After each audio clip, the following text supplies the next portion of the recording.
Sullivan Owen here in Philadelphia. So when last we met, I showed you this overhead bird's eye view drawing of the potager garden area in my Philadelphia garden that I've been renovating for the last 2.5 years. And I am using the Morpholio Trace app. And this drawing, the overhead drawing, learning the new tool of Morpholio, took me about 2 hours. And I then wanted to try to make use of the perspective drawing tools, which lots of the creative apps for drawing and sketching on iPad now have incorporated perspective, but it's still a little clunky to use. Perspective is really challenging. If you're someone like me that learned... I was in art school in the mid-90s, which meant I was in this weird cusp of design where we still learned to do everything manually with a T-square and a drafting table and triangles and rulers and all of that good stuff. And then on the other side of that, we were just getting into computer graphics. And then, a few years later, everyone was a graphic design major. And so one of the functions of Morpholio that I was really interested in doing is that it makes setting up a perspective drawing, which used to take like a really, really, really long time to do with like layers and masking tape and T-squares and all of this stuff on a big architect's drafting table. It takes this and sort of simplifies the process. So I was very interested in learning to use this tool to the fullest. And I didn't anticipate that it was going to take me about 8 hours of drawing time to make the perspective drawing. And now I don't sit here with myself recording these like 8-hour drawing sessions. I work on them throughout the day if I have time, or I often sit on the couch. It's my favorite thing about the iPad and the pencil is that I can sit on the couch and still participate in life and watch TV and hang out with my family and the cats, but I can still draw and get things done, which is really great when you're learning a new program because there is a lot of just like erasing and starting over. So this was where we left the bird's eye view, which brings me to this photo. Now, when we look at this photo, which is the overhead garden view from just a few days ago. I have not touched any of this. I see a lot of stuff.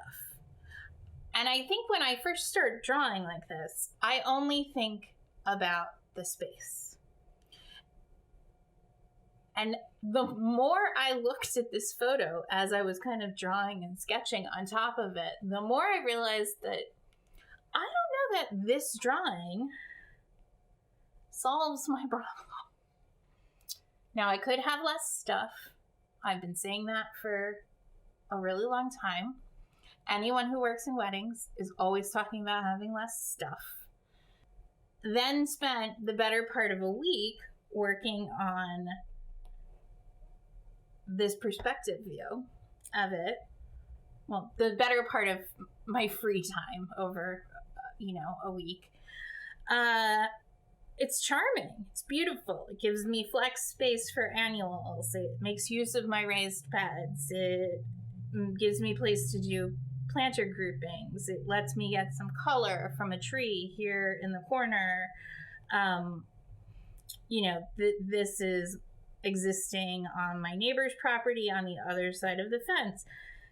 It gives me that kind of interesting wavy border that would sort of make this feel private and like you want to wander through, and it gives me opportunity to do generous planting beds. But it doesn't give me anywhere to put all that stuff in the photo.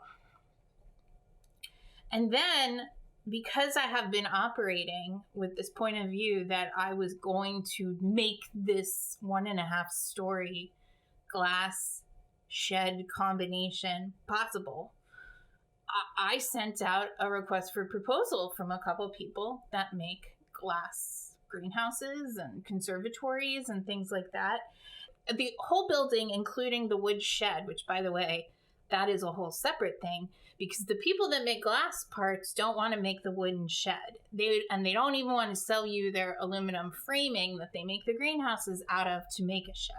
So I'm looking at 2 different structures built potentially by 2 different crews that I somehow have to make line up perfectly. And it's big. And it's on the street.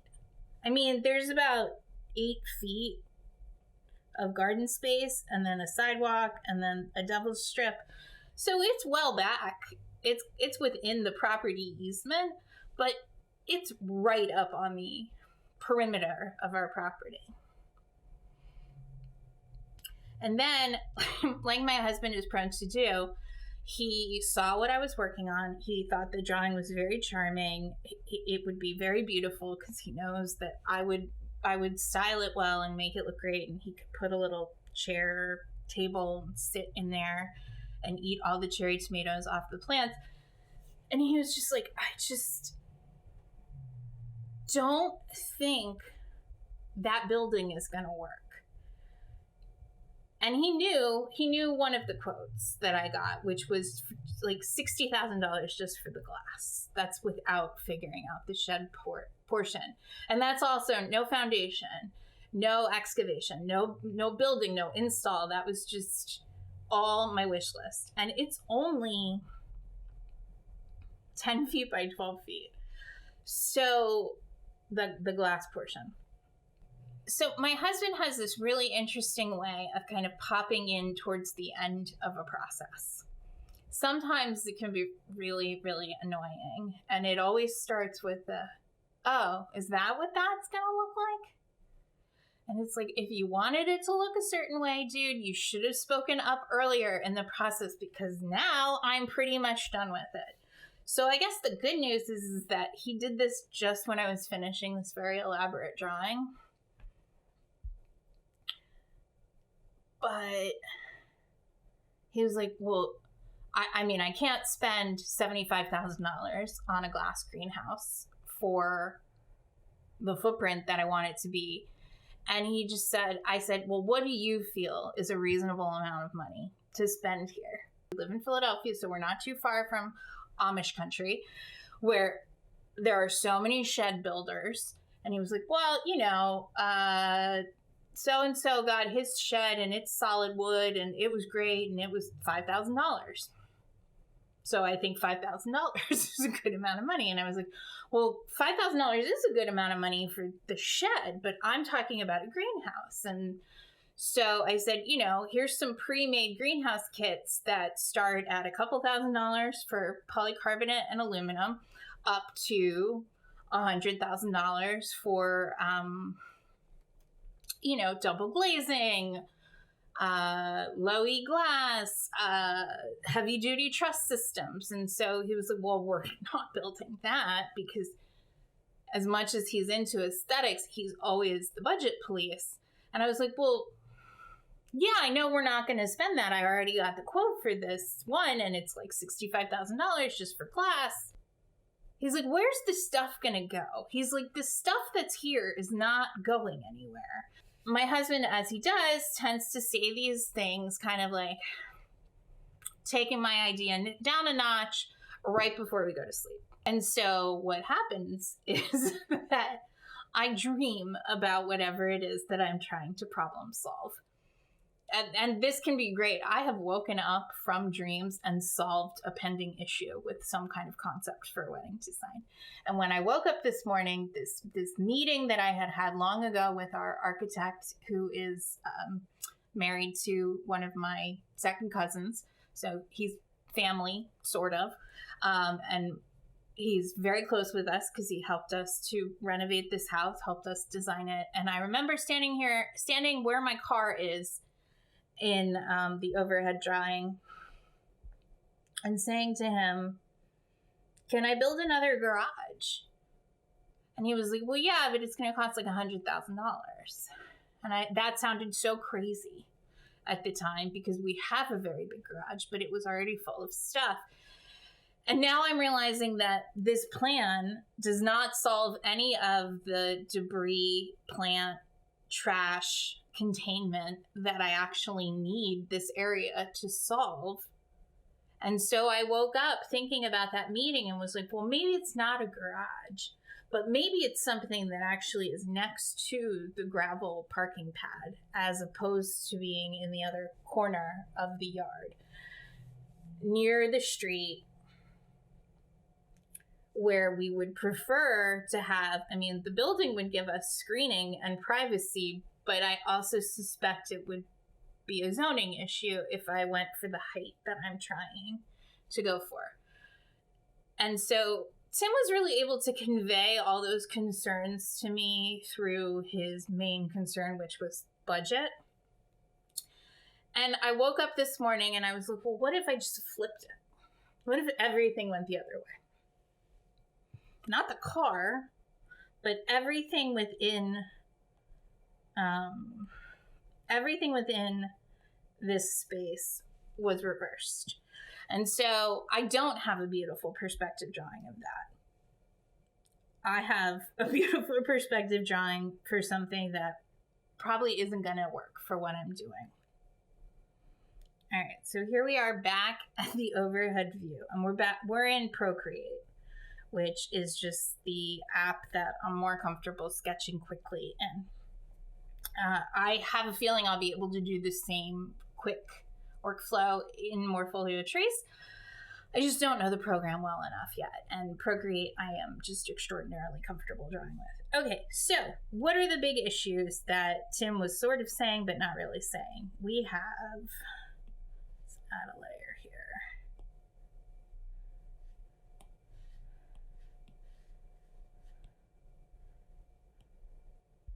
Okay, so it's unlikely that I'm going to have tons and tons of bagged soil because I'm getting to a place where I can actually make soil delivered by the yard, compost mulch delivered by the yard work, whereas I had done bagged because we had so many things in progress. But this is left over from the first installation of some beds, so it's unlikely that I'm ever going to have pallets and pallets of soil on bags, but I do get pallets of things in. And then I have two recycling and one trash can that we use, that we are on wheels, that we wheel down the driveway. So then I have these 3 or 4, just random old trash cans that I can put lightweight trash in. I could put a paper bag in them to pick up rubbish debris, lawn bags, and things like that. I also fairly often have pallets of things delivered for weddings and projects and client things that I'm working on.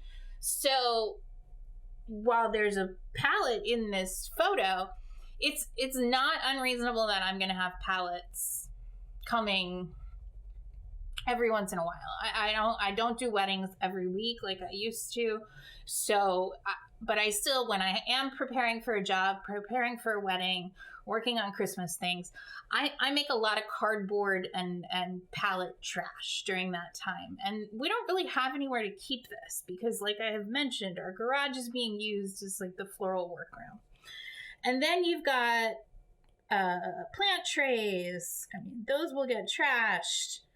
We have planters, raised beds. These are Christmas decor. That's a compost bin. All my irrigation, extra irrigation tubing, trellises, things like that. It's just, there's a lot of stuff. Not all of it will be here forever, but it's unlikely that it's all going to go away. And that beautiful vision for a barn meets greenhouse building doesn't really address this, because I can say that looking into a greenhouse, I don't want to look in at just all of this inside a very expensive structure. So this is what was on my mind this morning when I woke up. I wouldn't call it nightmares, but I definitely thought a fair amount of, is that design solving my problem? If I'm going to invest, I'm not going to spend $75,000 on glass. I'm not going to spend $20,000 on a custom shed. Neither of those are amounts of money that I would consider to be worthwhile for solving my problem. 2 buildings. Now, it seems counterintuitive, but because sheds and greenhouse kits are such a big thing since 2020, it's actually pretty reasonable to have a shed, a standard shed design customized to the size and door and window placement that you want. And definitely a prefabricated or kit style greenhouse, even in glass, is definitely going to be a lot less money than the $70,000 quote that I received. So what does that look like? I think it's unrealistic, but my overall goal was to do the entire building, shed, and green glass house for $20,000, leaving $5,000 for potential customization, but also some foundation work. We have since, the whole reason this is getting redone is we had a tree here. It's since been removed. We no longer have to worry about not cutting roots and things like that, which is originally why this couldn't go here, because we would have had to take that tree out. So something that I conveniently forgot during all of this. So $25,000 overall budget for what I was trying to do. So obviously getting a quote for something like 75 is just not in the realm of possibility, but it's also not something that feels necessary for what I'm trying to do. My garage pitch faces this way, and so I'd like the buildings to have the same. We have a very high pitched roof on our garage, and I would like the same feel for these buildings. And so the idea would be that this would actually be the shed portion, and then this is a wooden porch, an extension off of the roof line of the shed that can house the massive amounts of cardboard or pallets or things that I get. It can house the 3 trash cans. I, from this side, have access to my waste bins for garden stuff. I have a place that I can stack up some bags of soil or bags of whatever it is I'm working on, potting mix or seed starting stuff. I also have a place that I can put extra buckets or big plant pots, things that I like to save because I don't like buying these things. But I also have nowhere to put them, and right now they are strewn about over here. So it's staying within the original parameters of the idea, but splitting it into 2 means that I can customize existing building styles that can be made at low cost or moderate cost. And then the thing that I have always liked about my parking pad is that I frequently back my little Prius station wagon into this space, and now I can unload straight into the shed, straight into the sheltered area, or into the greenhouse. So this suddenly started to seem like the only way to go. And I think I'm talking you guys through it instead of doing a perspective drawing on this for you, because I don't know if there's as much value in perspective drawing unless you are an architect or landscape designer. I draw in perspective all the time, but because of the iPad, I just do it directly on photographs. So I can't decide if I'm going to do like a full perspective drawing on this or not. We'll see. But this just had a lot of potential. Roughly, I'm looking at a 10 by 10 greenhouse with a high peaked roof. I've seen them available from a couple of builders in that $10,000 to $15,000 range. And I think 10 would be low, fairly basic. So that gives me about $5,000 to play with some customization and things like that.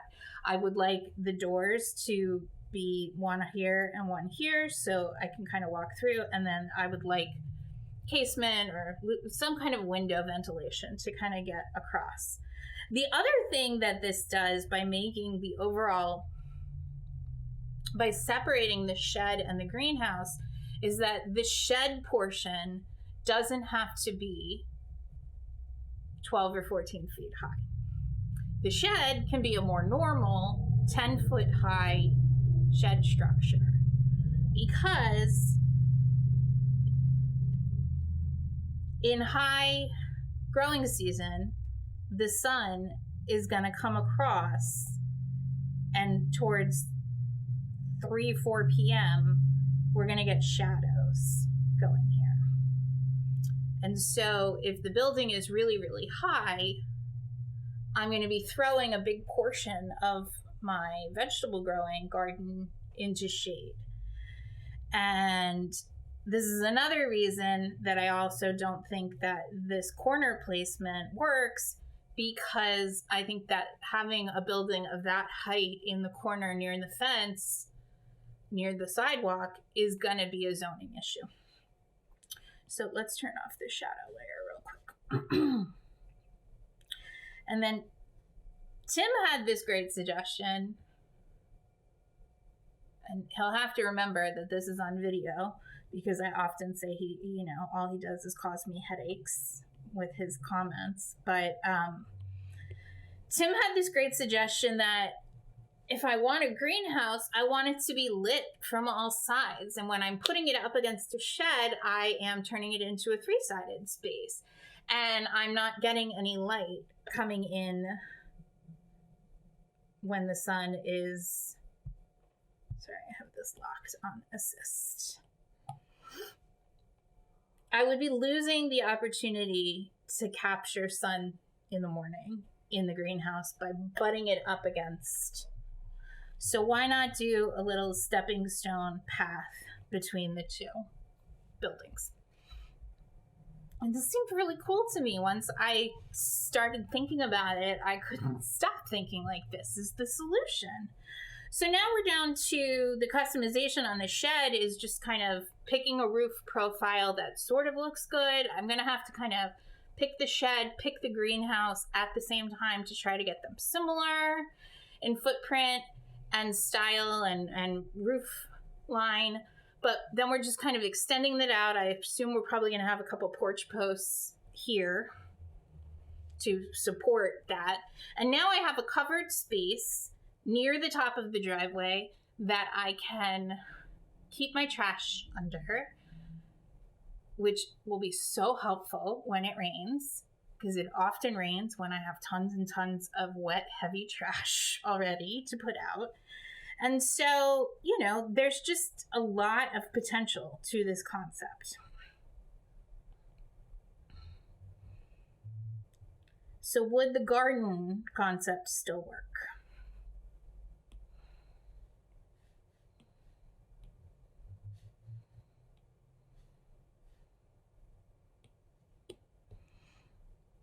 I think it does. I actually think it's better. Tim's never gonna let me forget it, that he suggested something that made the project so much better. It gives me enough space to make a nice, pleasant walkway. It's like designing a kitchen. Like, you need to have like the right workflow from everything. I can come out the shed. I can go in here. I have ways to get in and out of everything. And then I can even fit another raised bed. I think this will become more clear once I have the design in place and I can actually start making it work. But I do very much like this idea of bringing my flower beds out to kind of meet some of my raised beds, so it doesn't feel like this like stop and start. And by having such like a generous border here, I can do a bigger tree. I could do some small shrubs that will help with some privacy here. I can, we have some bamboo that will hopefully grow out here, but I can do some ornamental privacy screening. Like, it just has a ton of flexibility from a flower border standpoint with plenty of room for my annuals. And then lots and lots of veg space, or veg and flowers. It's not as closed off as the other one was, but that doesn't mean that I still can't do something with pots here, or a grouping of pots here, or more pots and planters here. We have a space that we could do a table and chairs. It's just, I can make all of this not go away, because there will be some version of it, but I can give it its own place. And to me, that is solving the major contributor to the mess that we have here.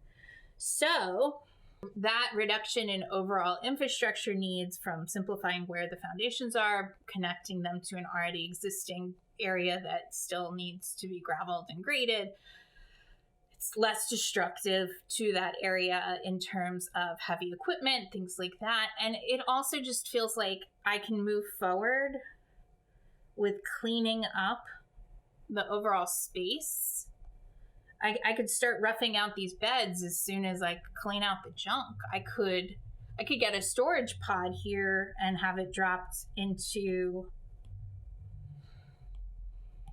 I could drop a storage pod into this space while I wait for the shed and greenhouse, which honestly, part of why I'm trying to hustle through this is not just for my 28 days of videos, but because the lead times on some of these things are like 6 months at this point.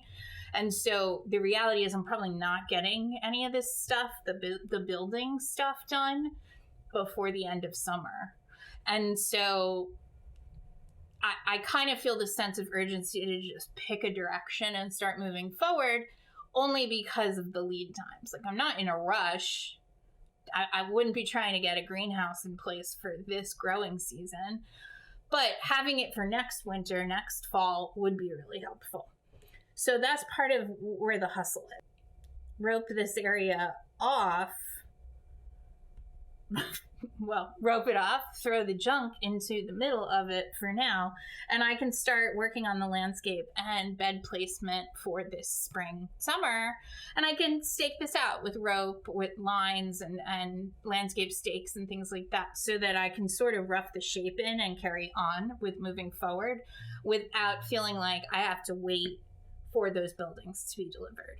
Whereas on the other side, over here, I would be really reluctant to landscape and manicure this area, because I suspect that I would have heavy equipment coming in and out. So I hope this was helpful. I realized it was like stream of consciousness of me kind of sharing my thought process of how I change my mind about things, or reconfigure them, or redesign them. But next up, I'm actually going to take you guys through some resources and companies for planters and raised beds and edging and things like that. Materials that I either own a lot of, or things that I'm eyeing for the future. So subscribe, stay tuned to see where this goes, and maybe we'll do some live on camera building sourcing. So thank you guys so much for watching. I will see you soon.